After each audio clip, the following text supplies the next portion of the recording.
Good evening, everyone. It's nice to see such a healthy crowd here tonight, here to listen to three composers in person having their music being played. I think it's an extraordinary occasion, and for extending your Saturday night in this way.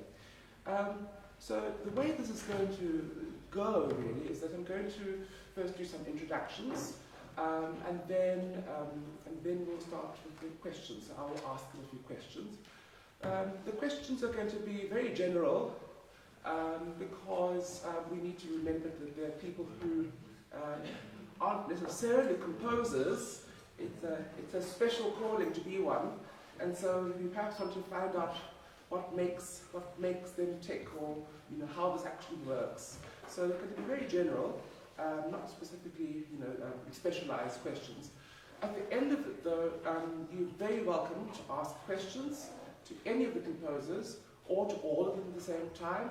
I'm sure they'll be only too glad to entertain your thoughts. By means of an introduction, my name is Ndodana-Breen. I'm a lecturer in this department, and I have the opportunity of talking to these three gentlemen right here. I want to greet everyone on the live stream as well, particularly Associate Professor Jeffrey Brookman, who I believe is viewing from Ireland. Jeffrey was my neighbour in this department, and we taught music theory analysis together, and we became, I think we still are, friends. So it was very nice to have that camaraderie with him. So this is really, he is at the center of this, even though he is viewing online, because he actually supervised two of these present composers. So he had a very big role to play.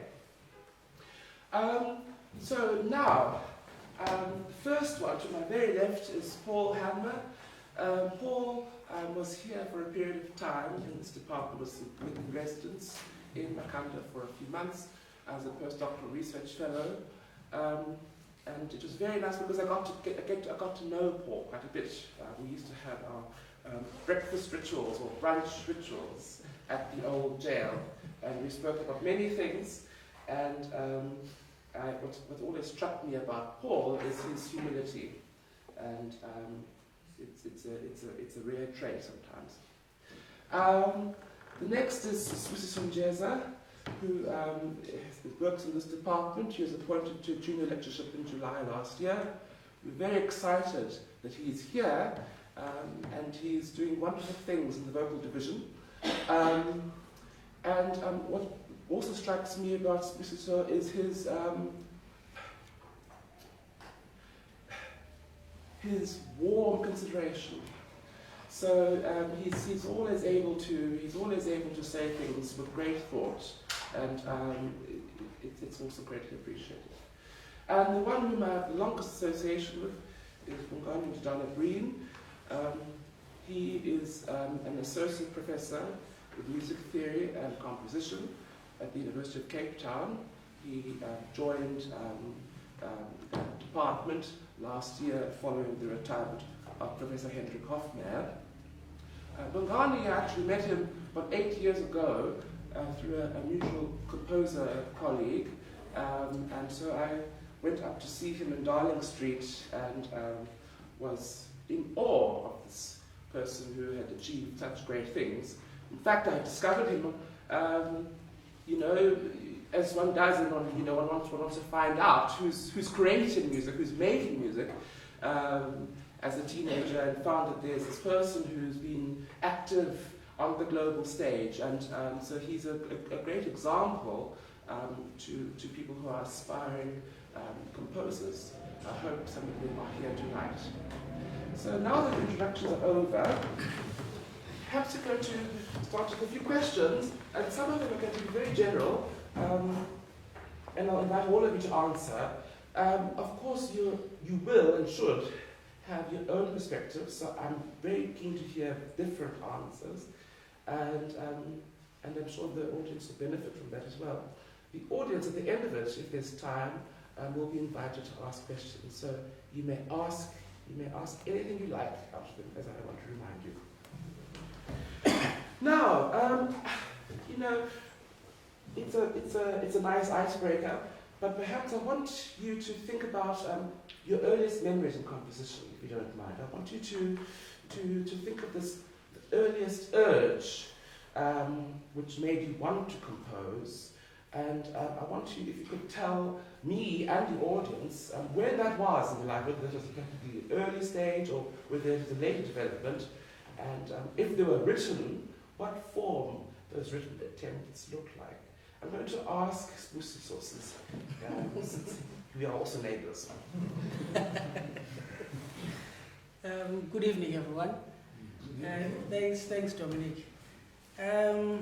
My earliest memories, even though I didn't understand at the time that what was happening to me would land me here, is that my life had a soundtrack all the time. When I walked as a child, way before I even started schooling, there would be music playing in my head. You know, when I played football, when I was playing on the streets, everything I did, you know, had to be accompanied by music, because I had this thing that was playing in my head. You know, I would run to the rhythm and play to the rhythm. It was until in high school when a friend of mine, you know, because this thing had become problematic now, I was starting to have, to experience these nasty headaches, you know. I thought I was ill, because whenever this thing came, it would be too much for me, because I was still a child. So it was until in high school that I decided to tell a friend whom we were in the choir together, in the high school choir, that there's this music that's playing in my head. I don't understand it. It's too much for me.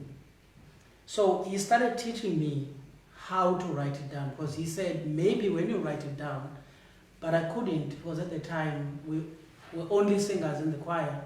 I couldn't read, I couldn't write music. We depended on what our conductor would tell us, you know, in terms of how we should sing the rhythms, how we should sound the notes. So this guy taught me how to, Njeza, that was his name. He taught me how to write it down, to notate it, because I had to sing it to him, and then he showed me how to write it in tonic solfa notation, because that was the notation we were using. So that's how I then learned that, okay, for this thing to stop, this is how I can cope with it. I must write it down in the manner in which I was taught. That was only for that. Again, somebody saw a book. I remember when I arrived in this department, I carried this book where I used to write all the songs. I met Christine Lucia at the time. She was head here. She wanted to see what was in my book. Then I told her this is how I cope with the music. So that's how that's my earliest memory. And then I was taught how to then develop those songs. And I was told that this means you are a composer. I didn't believe it for so many years, you know, until this thing stayed with me. So it's an interesting point you raise. Also painful.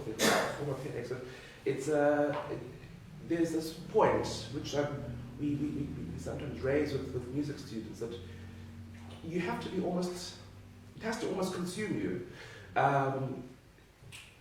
as a means of showing how much you care about what you do, and this is the perfect, being a music student actually is an outlet for that. But I wanted to ask you specifically about the notebook. I mean, that you had. Do you still, as a composer, perhaps use some of those melodies? I don't want to say tunes. Those melodies in some of your own activity today. Do you draw on those early melodies? Yeah, I've done a few times. Unfortunately, when I returned home, that notebook was gone. have a single song from that notebook. I don't know what happened to it, because remember where we come from, this thing is not understood. So when there's a piece of paper that is written on, sometimes it's taken as one of those, paper that must be thrown away. Yes. Maybe somebody threw it away, I don't know. And sometimes I try to remember, I just can't. But a few I have, and one of those, I think Teko is going to be doing it this evening. One of those, but I did that one when I was a student here. That's when I wrote it. I just reworked it a few years ago.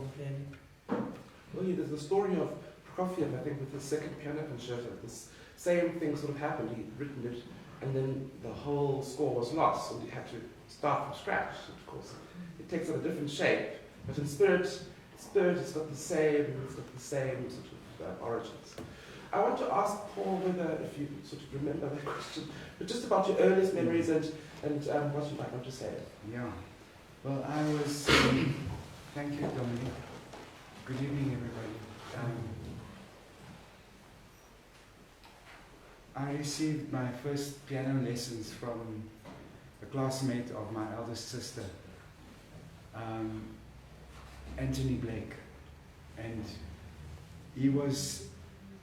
I'll just tell you a little bit about him. He stayed down the road from me in Crawford in Cape Town. And he was, like my sister, 8 or 9 years old, my senior. And his father told him, because when he was 16 or 17, he received an offer to go and study music in London. And his father told him, my son, come here, sit down, I want to talk to you. He said, you're not going to London to study music. You're going to enroll to study medicine. You know what I mean? And that's exactly what he did eventually. But before he did so, he taught me for quite a number of years. And so I started in 1970 when there was an earthquake at Ceres, and there was a water shortage in Cape Town, and I was 9 years old. And I said, it's my turn now, because my older sisters had been studying music. I said, it's my turn now, and I went to Tony Blake. And after a while of starting to learn the piano, he had an upright piano. He opened the piano, and I asked him to open the button. I wanted to see the hammers and the strings and everything. And after that, he showed me how to write down music as well. The same story.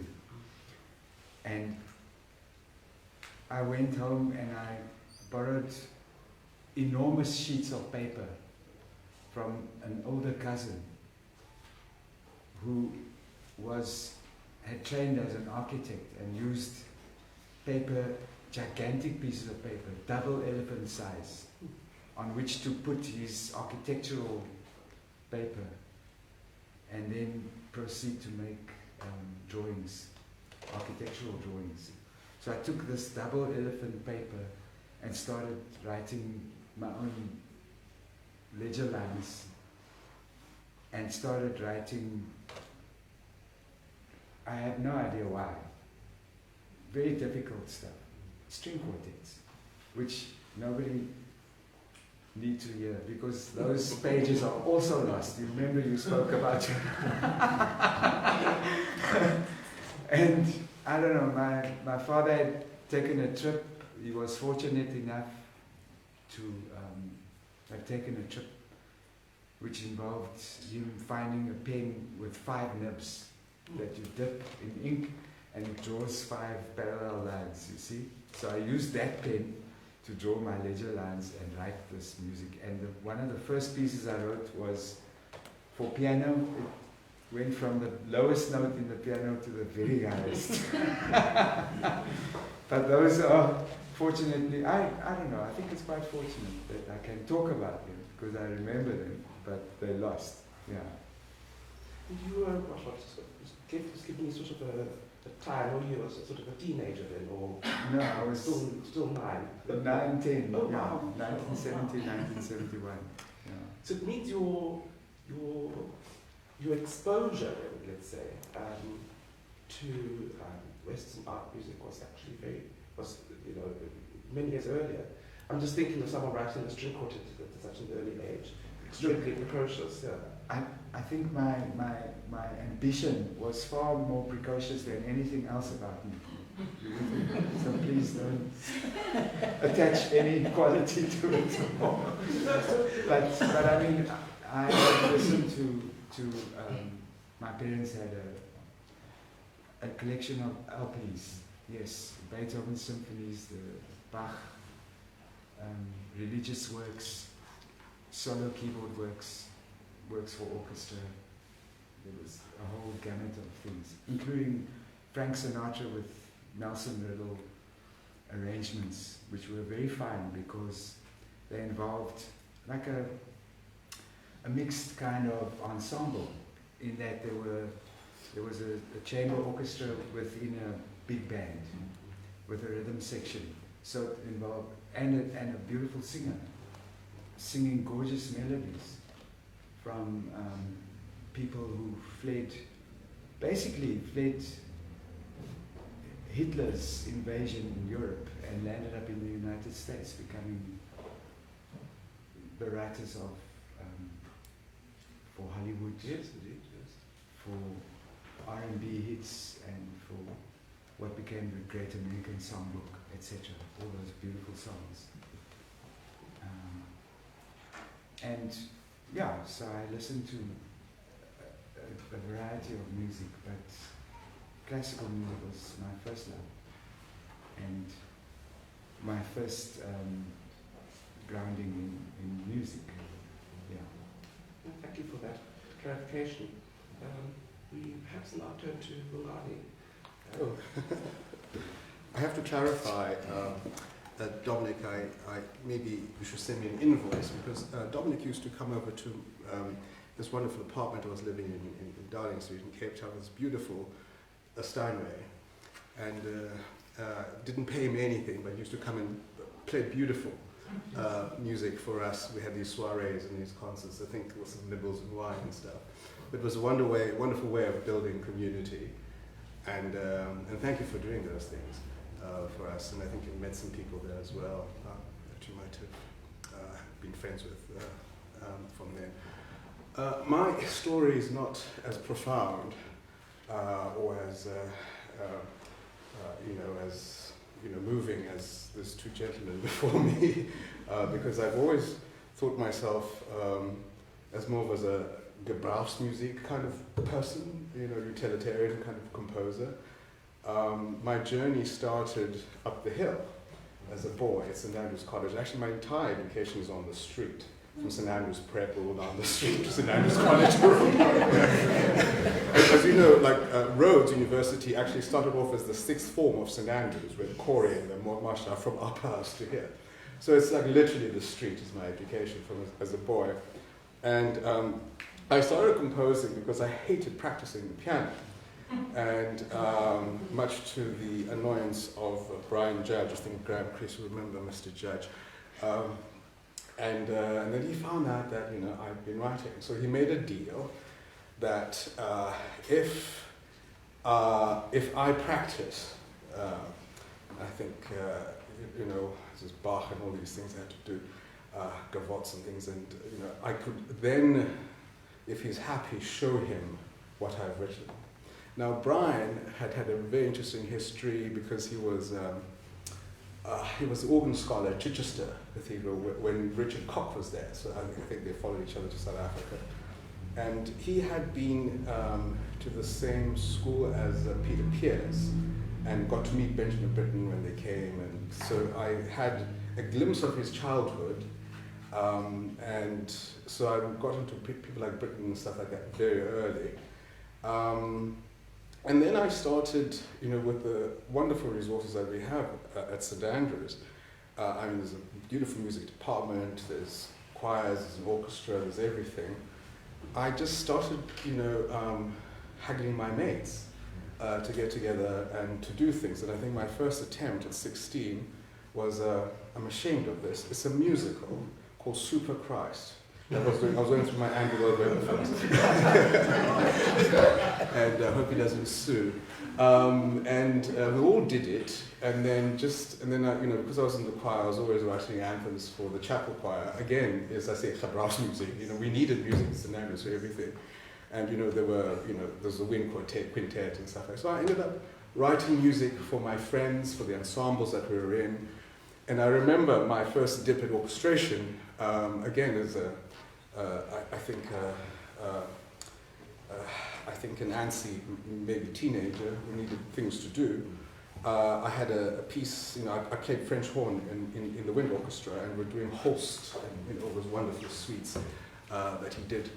And we need more repertoire, because I knew that Mike Skipper, our head of music, always had to do arrangements by himself, and to do this kind of this hard work, I think, for a head of the department. So, how can I be helpful here? Let me write something. So I knocked on his door and said, hey, I've got a great idea for this piece. I played him like the first couple of bars in G minor, the college overture. And it was great. And Mike Skipper was always one of those, I think you might know him, Paul, because he was a jazz guy. Yes. Full of energy, big guy, and big voice, because he was a singer as well, an opera singer. And he said, fantastic, go write it. And he went to his bookshelf, and there was the Adler orchestration manual. And here, read this. So it was my first thing of orchestration, not university, but as a teenager. So I was like, okay, go, here's Adler, go write. And it's that kind of environment that I think, where you are writing music, and you are in the process of seeing it being put together, so you can see what a rehearsal, how to run a rehearsal. Because these things like running rehearsals are so important in the professional world, because time is money. And a rehearsal session is 3 hours. And after 3 hours, man, the violinists are going to pack up their things, they want to go home.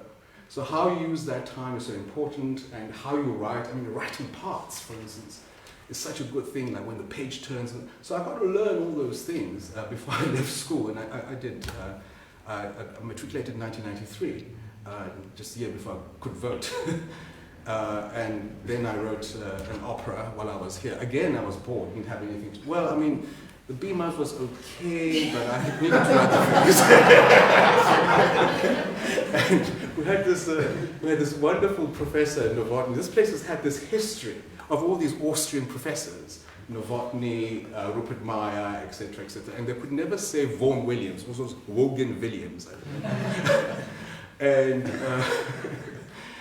I remember Prof. Novotny in our year, it was like 8 of us. Carol, I think, is a cellist now in Cape Town. Some people are teaching. Grant Orwage, this professor at Vets, I was still very tight. And I remember Professor Novotny is like, in this music department, almost all of you are going to turn out to be music teachers. And something in the back of my mind said, like, oh no, not me. And so there's this woman, lady here, Gwyneth Lloyd, who had an opera company. And we started talking, and then we wrote this opera, Temba and Saliba. And it was just a piano score. And she managed to find some money so I get paid. It's my first paid commission of princely sum of 2,500 rands in 1995, which still is princely. Well, we haven't seen my check for New York. And I think it was a man who was the former chaplain at the DSG, Father Silver, whose children were at school with us, who was at the foundation then. Managed to facilitate this commission. And then I transferred to Stellenbosch my 3rd year, because again, I didn't want to be a music teacher, I wanted to be a composer, to study with Timmy, because Timmy had written this opera, of the first one, based on the Bullhawk Massacre in Cape Town. Enoch, Prophet of God. I said, oh, he's written opera, let me go study with him. And while I was there, I get a phone call, because this thing was in the Fringe Festival now, and apparently Angelo Gabato was walking around the Fringe and saw this thing, and that's how I got the Young Artist Award for Music, which led to a commission to write my next operas, etc., etc., and then I moved to Chicago, etc. But it was always this place that, for me, that things started. There was a need for music, and you just write it. Yes, thank you for that. I must say, it sounds, if you perhaps you're listening, but all three answered in the way that I'd hoped they would answer. They all mentioned the help of others. There's always that one person, or a small band of people who help propel you, especially in those early stages, to actually to help you forge a direction. It's very difficult to go about it in a self-taught manner without the appropriate guidance. So all of you had that person who became your kind of buddy, and that's very good. But I want to say, in your case, Bongani, you seem to be, a series of very fortunate events. You're very fortunate to come across the Adler, for instance. It's very useful. Well, but also, I want to talk to you, perhaps if you don't mind, about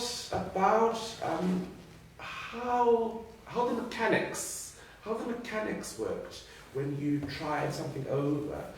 Sometimes you had some composition teachers have this very cruel thing of saying, well, copy the parts and try it over, and they're not aware that there's this concept called transposing instruments. So not every instrument can be written with the same kind of key. And then, because someone is so naive, it ends up sounding cacophonous or, not what you intended. So I wanted to find out, perhaps in your case, Bongani, how people like Brian Njeza and Skipper helped you with the practical aspects of orchestration. And also, I'm curious about your ground and harmony, for instance. You have people who who would have been, I think, who would have been in that typical kind of Benjamin Dale, Gordon Jacobs school of harmony teaching. And I want to find out, as someone who perhaps had aversion to the discipline of practicing, how did you find the ball and chain of harmony as a teenager? I loved the academic side of music as a teenager, and our theory teacher, we had to take theory formally in Standard 8 because we're doing this matric subject, and I think first year theory is, of course, 4-part, basically Bach chorales and things like that, and some counterpoint. And the textbook we're using there was a very old British textbook by Lovelock. Oh, yes. And I just remember he always had this phrase, when something is kind of clumsy, awkward, he called it ungainly, like parallel fifths, that kind of stuff, or the leading tone is not rising to the tonic. I always remember that ungainly. And so we used those, I think it's a series of 3 textbooks that we used. So by matric, I think we're on the 3rd book. And of course, for history was, of course, Graut, which we love. I mean, I love Graut and Peliska, the new versions of it now. And also just for me, what was so fascinating was the pre-equal temperament stuff. The organum, the organum duplum, all that medieval stuff, and the whole theory, for instance, why we have this 5 lines on the stave, Guido di Arezzo. It's interesting, Paul, when you're talking about your stylus that you had. Stravinsky had the same thing. You can see, in his biography where when there are some pictures there of the score for the Rite of Spring, and you can see he actually also made his own ledger lines. And I think he was composing this in Switzerland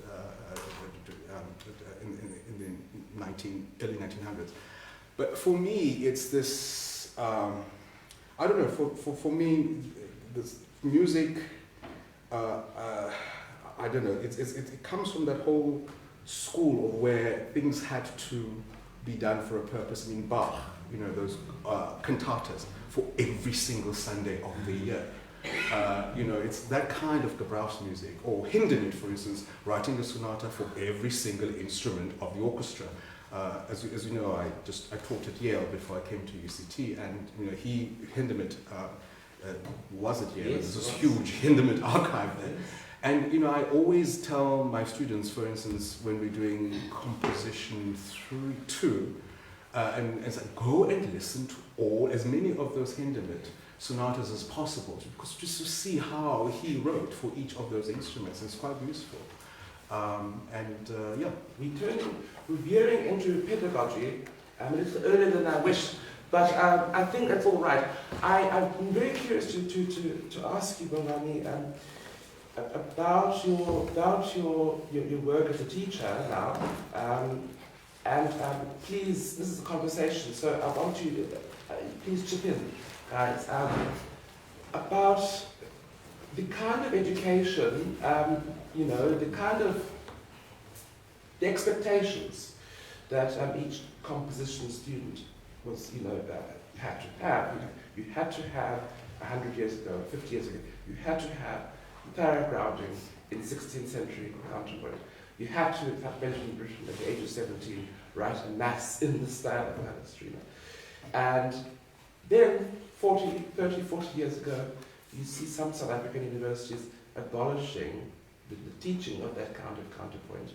And each composition teacher then ends up taking their own spin of how they want to instill a particular technique to the students. So I'm curious now, because the act of composition now is not just restricted to what was perhaps happening in Europe, or the thinking of composers or pedagogues in Europe.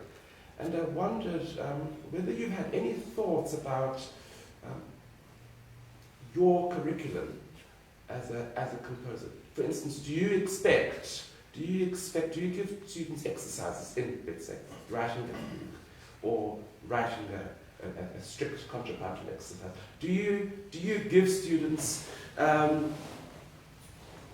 that framework that is quite restrictive, with the philosophy that once they have mastered that, they may gain the freedom of a composer? Because that was the opinion some 50, 60 years ago. Well, the 20th century happened, unfortunately, to music. And so the whole... Well, later in the academia. And so the whole way how we approach the pedagogy of sonic culture, I like to look at it that way, is quite different. A former student of mine in this, during the pandemic, I was co-curating this program for the Germans, Postcolonial Recherche.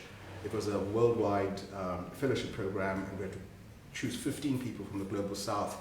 And from South Africa, I managed to select Montate Masebe, whose music actually is so fascinating. She's now at Duke University doing a PhD in composition.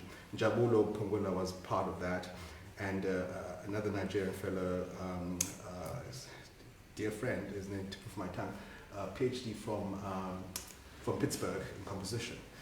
And what I saw there, and I remember, and all of us online, and the ensemble was in Germany. I was doing this from Connecticut, and we started a whole conversation about notation. And so I don't think these ideas of, we were talking about the style that I grew up in, the school of thought that I grew up in. I don't think it really quite adds up to the amazing variety of possibilities that are happening today. Writing music with a key signature is highly problematic in certain circles, in certain programs in America, for instance. Yeah? And the very notion of these 5 lines is problematic, in the age of graphic scores and all that kind of stuff. And also for me, and what I always try and emphasize to my students, is to be critics of the last 500 years of Western art music. Discovering how it evolved this way, why, and why there was this sort of like cul-de-sac that was the 20th century. What happened? Why was this crisis that happened, and Schoenberg came in atonality and all that. And then you find that there were certain parameters that were put in place that over 500 years sort of restricted Western music in so many ways. Like, for instance, microtonality had always been there, but with the invention of this very limiting instrument behind us here, it sort of like constrained people's thoughts. I mean, the whole idea, for instance, of a chord function should be questioned. So I'm at that very radical end, and I'm not very popular, I must say, to people, and you know, my music is still fairly tonal, but I question my students, or the whole thing about chord function, the whole thing about what about microtonality? And for instance, spectralism, which I teach to my fourth years, and there's a wonderful paper by Dr. Andile Kumalo analyzing one of Madosini's songs. And spectralism had been part of this culture of this area for 500, 600 years or so with the bow culture. But it only became an area of study in the mid-50s in France because they could write these things down. Mm-hmm. And so that's where I am in terms of compositional practice and creative practice, is trying to make, especially South African students, to say there's a lot around us that the world has not tapped into. Let's be the first. And instead of us, you know, imitating Europe and being taught by Europe, they can also learn from us, especially spectralism. May I say something there? Yes, yes, you may. Yes. Because, firstly, Adler, I only became familiar with in my 40s. And my education until the age of 20 was in Western classical music. And I started to want to get rid of it. I wanted to lobotomize that education because I was starting to learn pop music because I became a top 40 musician at the age of 21. Sure. And interrupted my studies at Cape Town University. And I started to learn very good songs that were on the radio because that's what I played for a living. And I was asked by my band leader, who was the late Talib Peterson, ek sê speel huis toe man. And then I didn't know how to play guma, you know, to bang, I couldn't do that. I could only play classical music, you see. So I learned the other way around. I started to learn local music through failing at trying to do it.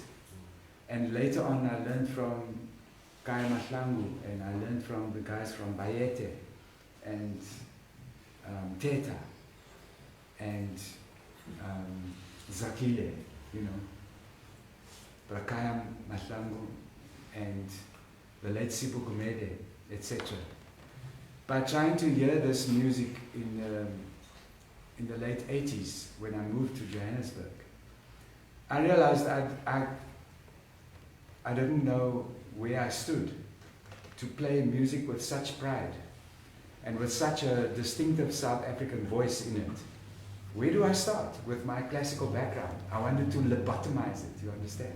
Then I heard Keith Jarrett for the first time when I was 28 years old. And I realized he had turned his impeccable classical background, because you cannot make a sound on the piano like Keith Jarrett without having had a Western art education. It's very deep. But he turned it to the great American songbook. That's where he turned that ability to play the piano. He wasn't, and I heard him first as a jazz player, but I knew he had that deep classical background. And it made me grab onto my classical background and hang on to it and say, thank you. I mustn't try and lobotomize it. I must hang on to it and thank God for it, because it's a training in, it gives me a background into this instrument. But, sorry to interrupt, but would you then agree with me that it's important that we interrogate this background? For sure. Yeah. But to have it in the first place, yes, before you interrogate it, is more important, I think. If you've got it, hang on to it and then interrogate it, by all means. But then you mentioned Andile Kumalo, who's completely expert at transcribing South African music idioms, including Malusini or Nofinishi Chwaili from Noble, Lady Freya. Those were transcriptions by David Darkey, actually, wasn't it? I'm not talking about that because, anyway.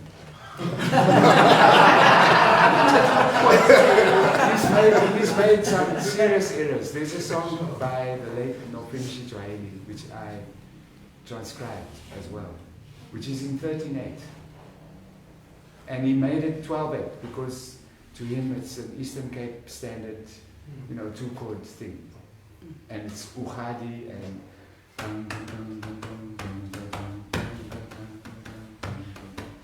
and he made it 12/8, which is wrong because it's 13/8. Easy. But not if it's 12/8, you know what I'm saying? It's wrong. So hey. And Malo is much better at doing this so beautifully, and the full range of the spectrum, not just, you know, the bass line of the uhad, the whole spectrum of harmonics from that instrument, and the voice and the percussion. And the whistling as well. Exactly. So he's got a wonderful way of transcribing. And for me, that's another essential part of composition, being trained to listen and how to transcribe what you like and what occurs to you, whether it's your own music or someone else's. If you love it, try and write it down. You'll learn a lot about composition, I believe, through doing, you know, through making accessible this, or taking a sonic universe and trying to put it on paper and make it legible and logical and say, wow, you know, look at this, whether it's yours or somebody else's. I think it's... But doesn't that also... I'm sorry, Bongani, because we need to wrap up soon, but this is there's some very sage points on either side, and I have some responses, but that would, I think, derail us a little bit. I want to ask Sibusiso about his position as a composer, for instance. I want to... We've been hearing, you know, spectralism. We've been hearing all these signposts about ways in which people wrote or expressed themselves. I'm curious to know about your idiom and what you have to say about that. So I've had to look at your scores, and when you think of functional harmony, or when you think of chord function, sometimes when I've played some of your scores, it seems to want to go there, but there's always that twist in, I think, in the Winnie Aria. And I'm just curious, there's some unorthodox practices in that aria, which are valid, but I just want to find out whether it's part of an idiom of yours and what that is, perhaps. Not really. The music that is going to be performed this evening is quite old. It's more than 10 years. And it was written, I remember in one of the workshops that we had, the workshops that Michael Blake always organizes, I think you presented there. In one of the workshops, we were speaking about the ghosts inside us as composers. I think most of that music was written at the time when the ghost was really alive. The ghost would be the composers that we liked when we started learning how to compose. If you loved Mozart would always come up because he sort of finds a way inside you. So at that time, the Winnie Aria comes from Madiba, the African opera, and that was the first time I ever attempted to write an opera. And I thought the guy who asked me was mad because I'd never written an opera, and then he came and he asked me to write this big thing. So I started listening to a lot of things. So there were quite a number of ghosts inside me. And unfortunately, the only African opera I knew about, I had no access to the score, to study the score. Like he was saying, that you need to really study the scores. He also mentioned that when you're writing music. It is the score of, what is this opera by Professor Mzilikazi Khumalo? Princess Magogo. I still have not seen that score. You only see, pieces here and there. So at the time, I had to listen to the operas that already exist. And this is why you hear that the music is going this way and then it moves a different direction. And in some of those workshops, we were taught that allow those ideas to come out so that you empty yourself and you can then start thinking like yourself as a composer, not through the ghosts that lived inside you. Currently, Andile is my supervisor, and we're exploring quite a number of things. Upon analyzing scores, that's when I discovered that most of our languages is Xhosa, isiZulu, even in the music that we write, because we are limited by this instrument, we are limited by the Western functional harmony that we've been mentioning here. So we end up sometimes bending the language to fit the music instead of music helping the language to thrive for us who write a lot of vocal music that has text. So that's what I am learning now, and that's one thing that Mzilikazi Khumalo struggled with, to accommodate the glides in the isiZulu language. When it goes up and goes down, sometimes you find when you're listening to a song, it doesn't really make sense if you understand, the undulations of the language, how it goes up and down, the tonology of it. So I am at that stage now. I'm exploring quite a number of things, including the songs on Uhadi, how that instrument works. Because where I grew up, all of that, if you wanted to study that kind of music, it wasn't important. We were taught to, put on a pedestal Western music. So we ended up believing that it's superior. So it's only now that I am trying to de-learn all of that and go back to who I really am. See, so that's where I'm at. I cannot really say at this stage I have a perfect idiom that I'm following. No, I'm not at that stage yet. I am still learning. I couldn't have wished for a better answer because, in fact, I think that was the word I was looking for when I spoke about unorthodox events, about actually inflections. And it's interesting that you talk about the problems that problems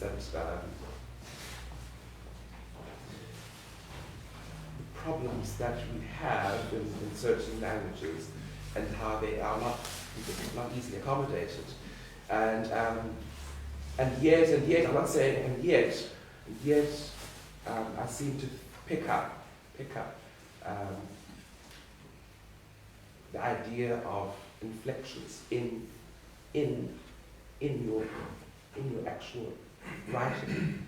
An inflection, of course, is time in speech.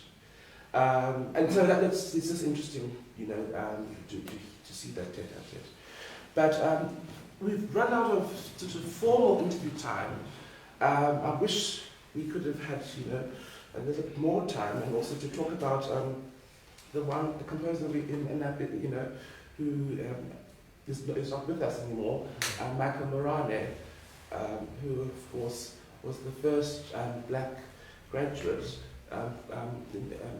to receive a BMAS in 1941 from Rhodes University College. Not in this building, of course.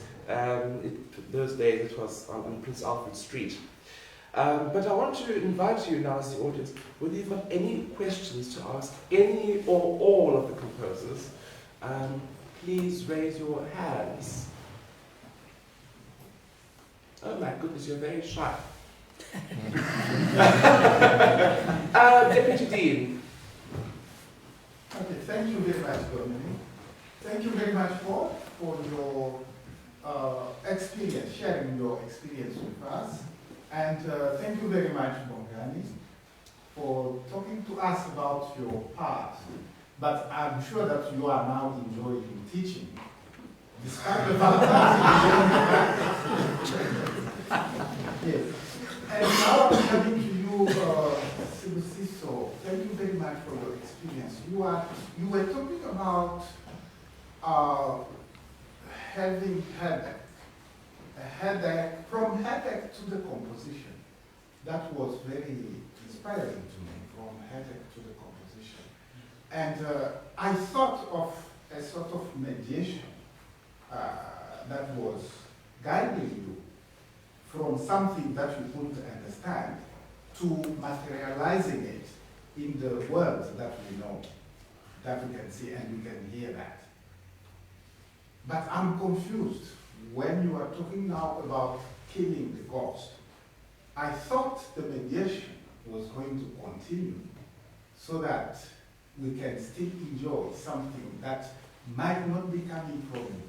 You are saying that killing the ghost is your objective now, but at the end you said you want to come back to your root. I don't know if there is any way that you can reconcile all of that, because the ghost you have mentioned 2 times, the one that was controlling you, giving you headache until you started putting that in writing. And then the other one you went to learn from books. But you are killing now. Are you killing both? Or something will continue? That is my question. No. I'm not killing the good one. that good one must stay. He must stay on. Because I never chose to be a composer. Something higher than me chose it for me. I never chose music. It chose me, because when I came here, I came to do accounting. Mm-hmm. And I wanted to do accounting here because I loved accounting. This is why when you read, there's an MBA there. At some point I thought, no man, I need to leave this thing. Let me go back to my accounting. But it chose me. Every time I want to run away, it brings me back.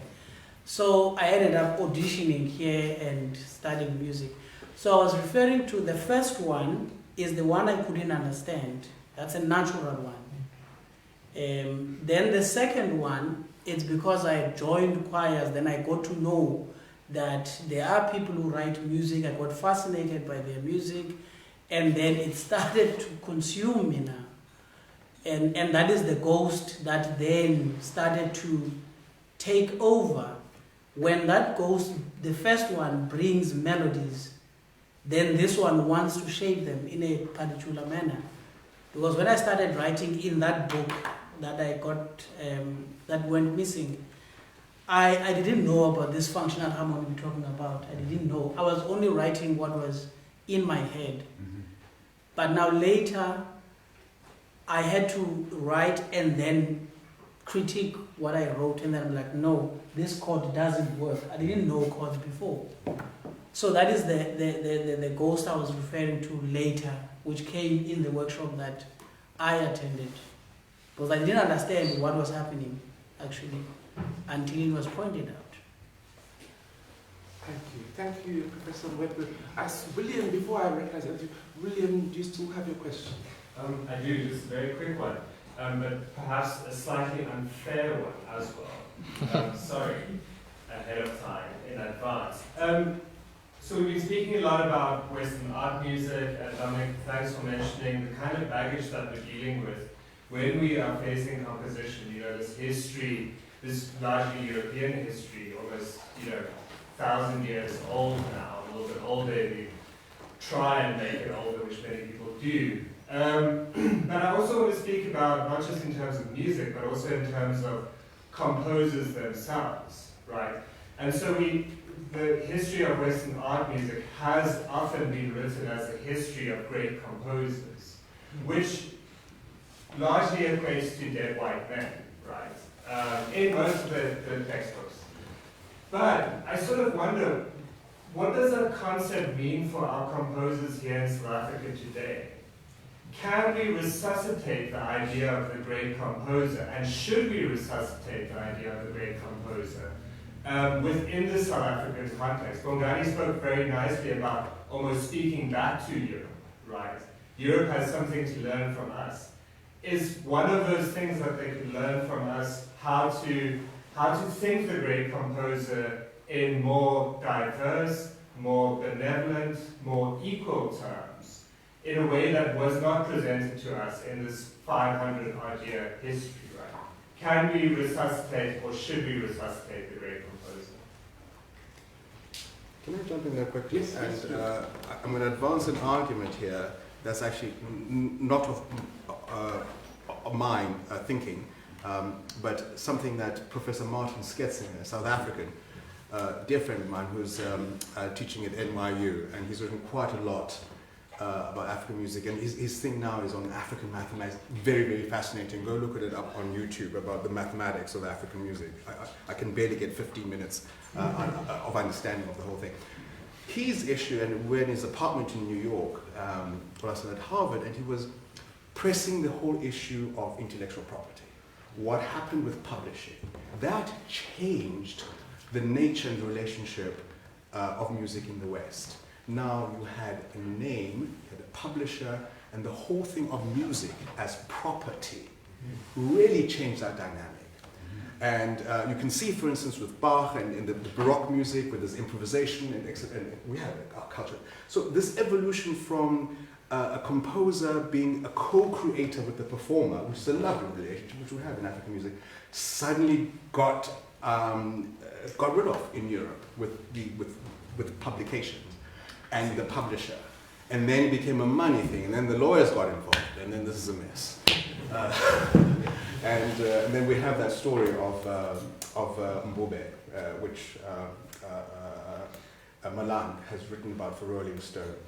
And it's this way that, again, like property, it's like there's this commodification that happened in the West, which really is not part of our culture, because we are all like, people just sing, and it's just a communal thing, we share or whatever. But now it's property, it's commodity, it has to be protected. There's lawyers, there's court systems, and I think that's part of that. I wouldn't say corruption of music. I would say it made it take a turn that I don't think Bach, for instance, would have anticipated. Well, to me, it's like almost like climate change. You know what I'm saying? Yeah. Climate change is a Eurocentric word and notion. But the people who deal with it are not in Europe. They're in Africa, they're in India, they're in South Asia. You know what I'm saying? They're in places where people are dark and poor. They're dealing with climate change. And the fact is that Europe can kind of state what it is and what people should do, blah, blah, blah. But they're living a charmed life on this earth. I'm sorry to say. And it's same with music. You know, Bach, I don't believe, was trying to write music for the ages and for 1,000 years. It was just for the He was trying to get from, you know, one cantata to the next one St. Matthew Passion to the next one, etc. And do his duty and teach composition and teach piano and teach singing and so on as part of his menu of work, of tasks. And he had a lot of children to bring up as well. Right. So copied all the parts. yeah, so you know what I'm saying? It's more a practical thing. Whereas in terms of, for example, who wrote Mbube, or who wrote, you know, for instance, one of the great Kora songs from the Gambia. You know, it's important who owns that in terms of the copyright laws, which you mentioned. And who can exploit it? Exactly. But perhaps we need to think of who's going to engage with William's question more pointedly. Who wants to answer William's question? I want to answer it, but please, one of you may answer it. Well, William didn't ask any one of us that question. Well, I'll answer it. I'll be quick. I'll be very quick. Barbara Sassantating, should we or shouldn't we? You know, I've got lots to say, but I've got a problem with this whole thing of the great composers. I'm much more interested in composers who present problems. And that's not what audiences like. Audiences tend to like, perhaps because they're fed, the hagiography, the myth, the legendary aspects. It's interesting. The arts managers, the lawyers. Quite, yes, there are people, there's a system, there's an ecosystem of people and thinking. But when now someone comes out of the blue and says, I want to play music by Max Reger, let's say, for instance, no one's heard of. Because I'm curious to see or understand why perhaps it's so patchy or uneven. There's a lot of emphasis on this idea of perfection or consistently good material. And so I'm very interested in that aspect, for instance, in composers whose music really presents those formal problems. Someone like Sarabji, who can write a piece for 4 hours. At an university, teacher might say that's the sign of an undisciplined composer. And that's what I like to look at. Or perhaps composers who have sometimes questionable ideological stances. To me, that really interests me. And so to take William's keyword about diversity, I'm interested in that diversity, in having a record of fact, or in having a record of their existences, whether interesting or not, the fact that they are there and people can criticize. This whole thing of criticism in music is sometimes a prickly matter, and I think it's got to do with the great composer's notion. I'm sorry, we have to end it there. I know you wanted to ask, I know there were 2 questions, but there's going to be a concert very soon, and we need to decompress, I think, before. And I think we should perhaps have more of a more informal chatter before the concert. I think that might work best. It is a Saturday night after all. So thank you very much for coming, and please give these composers a round of applause.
As Rhodes University commemorates its 120th anniversary, this year's graduation season was not just about caps and gowns.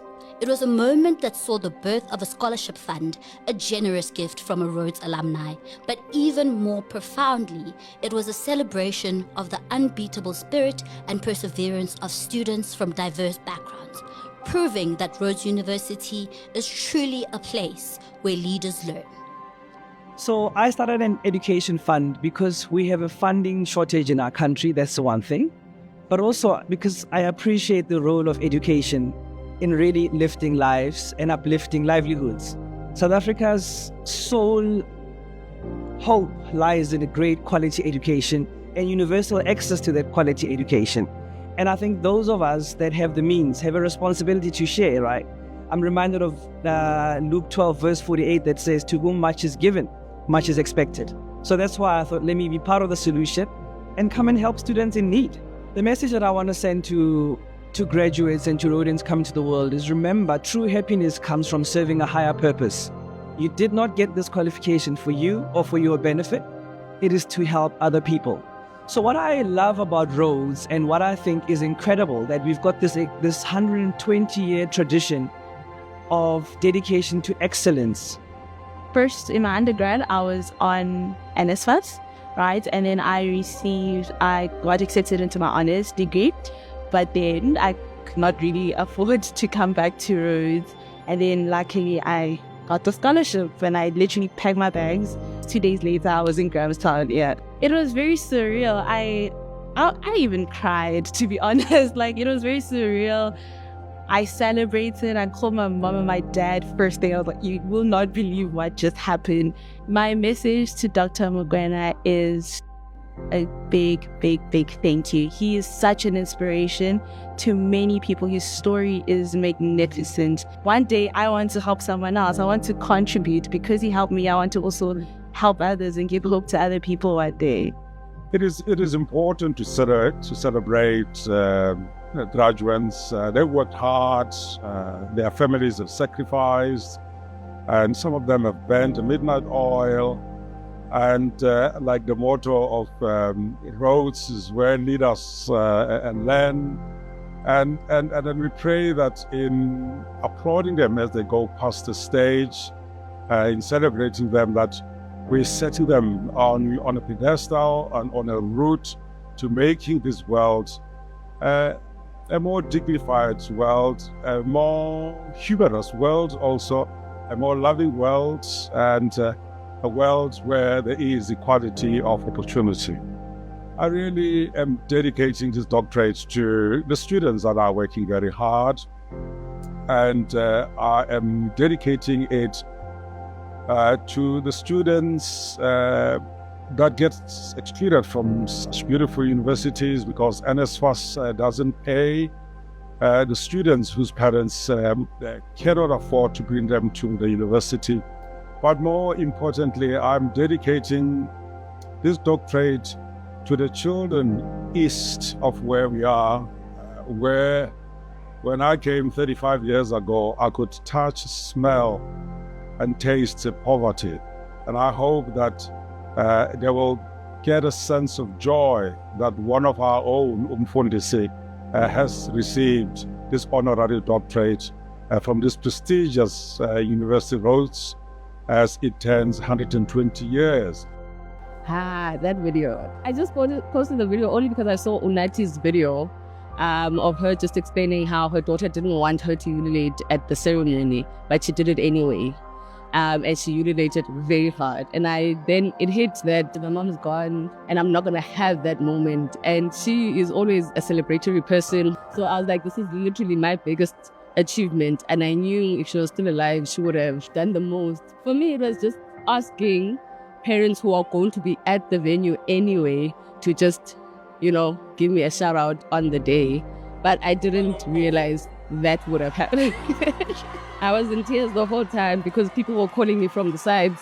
The moment I kneeled down and the chancellor said, well done, and he said a few words and I was in disbelief because he just says and they walk away very quickly. But for me, he was like, wait, when I was getting applauded, and she gave me a hug. That felt like it was my mom. It felt like my mom was just waiting for me at the end of the stage. And that for me was, yeah.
When the university started, they had just invented flight.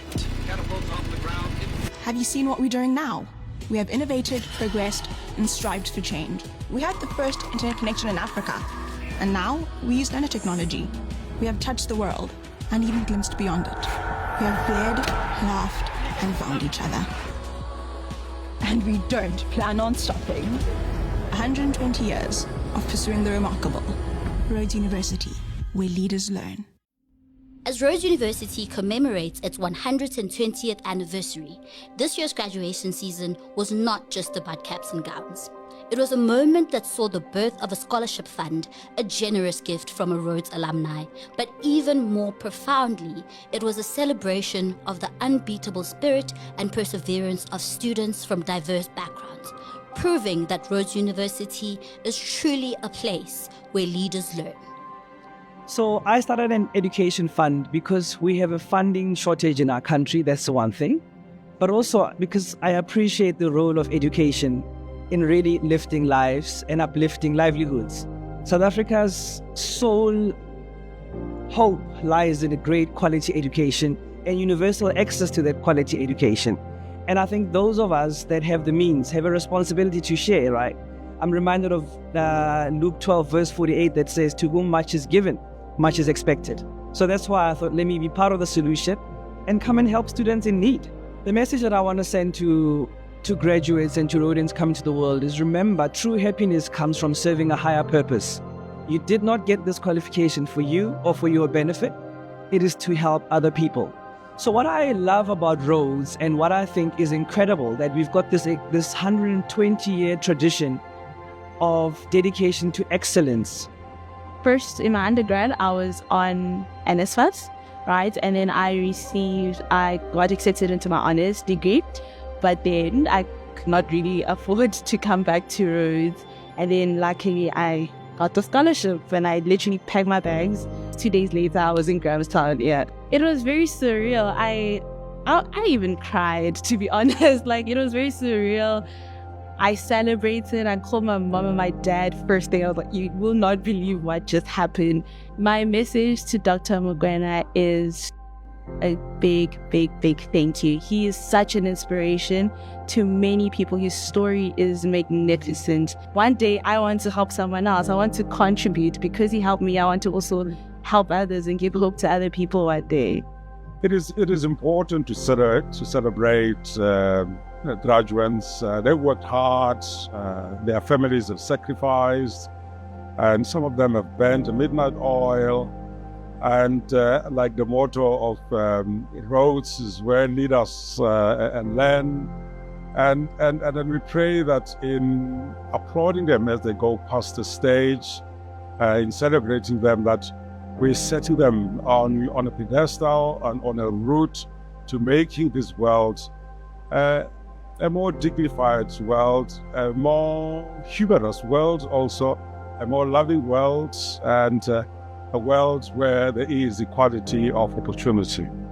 I really am dedicating this doctorate to the students that are working very hard, and I am dedicating it to the students that get excluded from such beautiful universities because NSFAS doesn't pay, the students whose parents cannot afford to bring them to the university.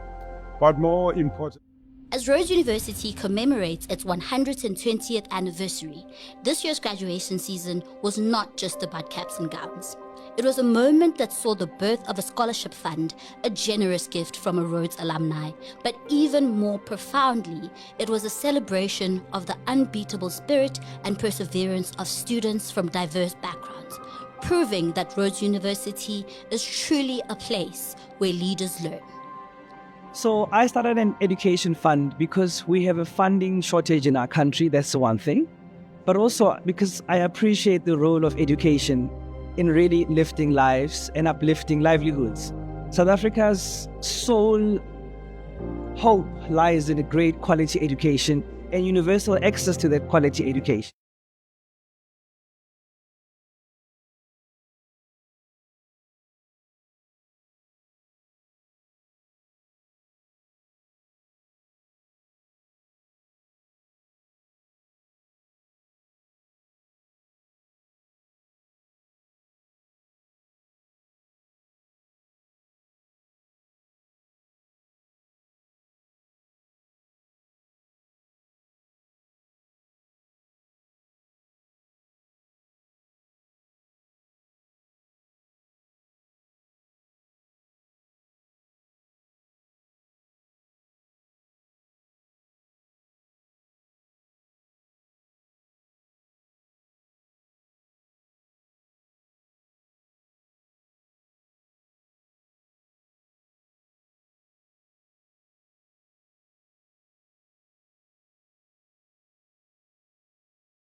think we're in for a real treat this evening. It is incredibly rare to have 4 composers, South African composers, presented in one program, and even more rare than that is to have 3 of those composers joining us in the audience. And I think some of you have heard a very interesting interview that has just taken place. And so I really welcome those composers and their family members who are here.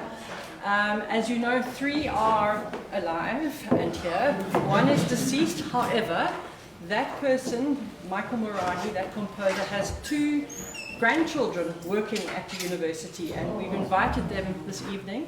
After each piece is performed, we would really like it if the composer would come up and take a bow with the performers.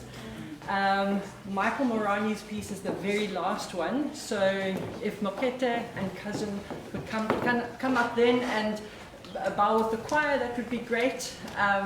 So that's what's going to happen. For those who don't have programs, we are presenting 4 composers. The first piece is for piano and string quartet, and I welcome the Free State string quartet called the Odayan String Quartet.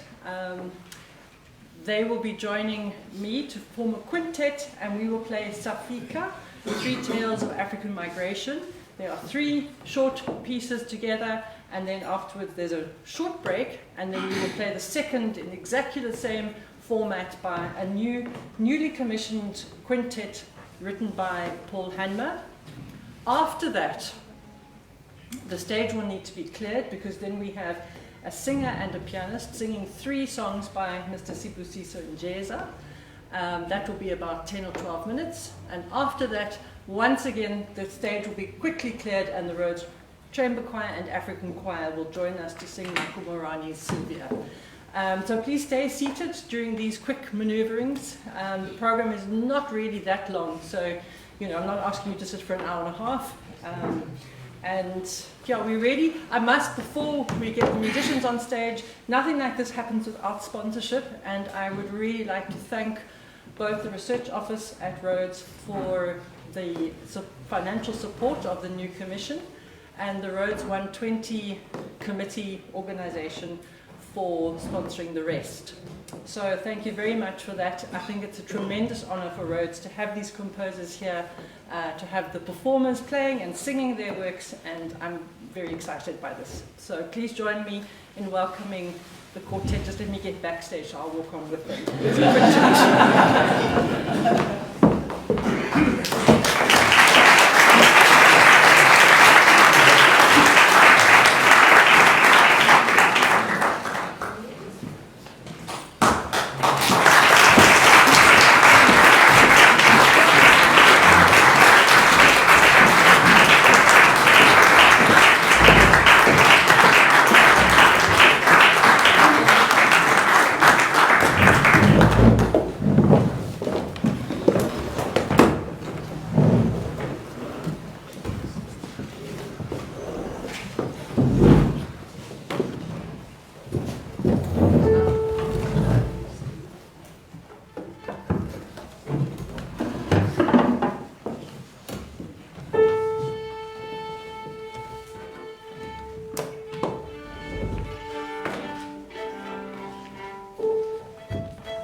evening.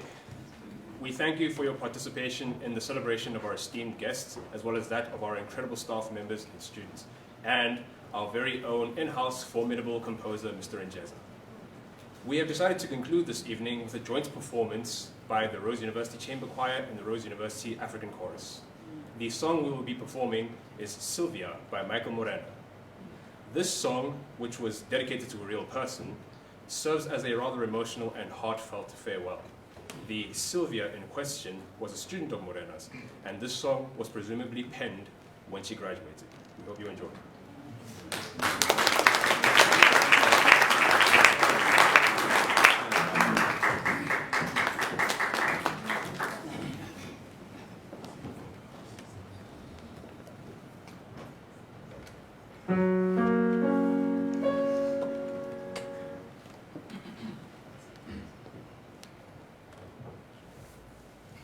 Sylvia,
if I could call our esteemed composers, plus Makete, are you here? Or your cousin, the relative of...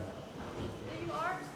Everybody on the stage, please, and take a bow. If there are any performers, I see Safika at the back, please come in.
Mzantsi.